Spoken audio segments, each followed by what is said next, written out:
How to get themes on Roblox. As you can see here, I have a theme equipped. Now, how can we get this as well? So all you have to do is Google search for RolePro.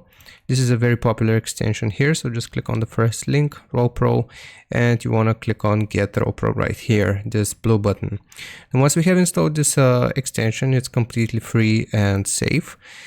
It will require you to verify by playing a game. I have a tutorial on this as well, so if you need any help verifying. But basically, once we have it, we'll refresh the page here, and we want to click on the three lines here in the top left.